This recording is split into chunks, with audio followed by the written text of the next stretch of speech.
अच्छा सुनो, सब्सक्राइब करते वक्त ना घंटी बजा देना, ताकि जब मैं ऑनलाइन आऊँ तो तुम्हारे फोन की भी घंटी बजे।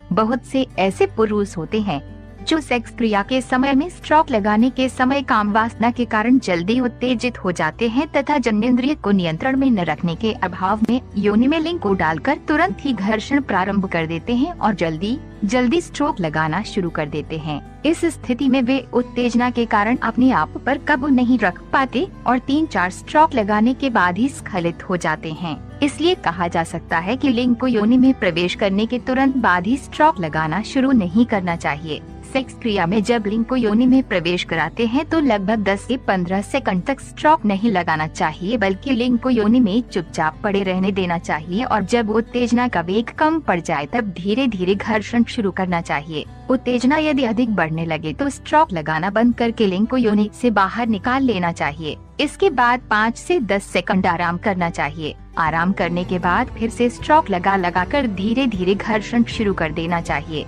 इस प्रकार से सेक्स क्रिया करने से पुरुष को यह महसूस होगा कि इस बार उत्तेजना कुछ हद तक काबू में आ गई है। जैसे ही आपका स्खलन होने लगे वैसे ही लिंग को योनि से बाहर निकाल ले, इससे स्खलन रुक जाएगा। इस प्रकार से संभोग करते समय प्रत्येक बार आराम करने के बाद उत्तेजना पर नियंत्रण बढ़ता जाएगा और 4 से 5 बार इस प्रकार से संभोग करने से स्खलन के समय पर पूरी तरह से नियंत्रण हो जाएगा। जब उत्तेजना पर नियंत्रण हो जाए तो फिर स्ट्रोक की गति को बढ़ाया जा सकता है और फिर एक स्थिति ऐसी भी आ सकती है जिसमें तेज धक्के लगाने पर भी स्खलन नहीं होगा। इस विधि से सेक्स क्रिया 15 मिनट से 1 घंटे तक की जा सकती है। घर्षण रोकने की क्रिया को अधिक से अधिक 3 से 4 बार ही रोकना चाहिए। यदि इससे अधिक बार रोका गया तो स्खलन होने में बहुत अधिक रुकावट उत्पन्न हो सकती है और ऐसा भी हो सकता है कि स्खलन कैसे हो। वीर्य स्खलन बहुत देर तक रुक जाना भी कष्टदायक होता है, क्योंकि बार बार वीर्य स्खलन में रुकावट उत्पन्न होने से स्खलन केंद्र पर नियंत्रण समाप्त हो जाता है और पुरुष स्खलन के अभाव में पसीने से तर होकर बेचैन होने लगता है।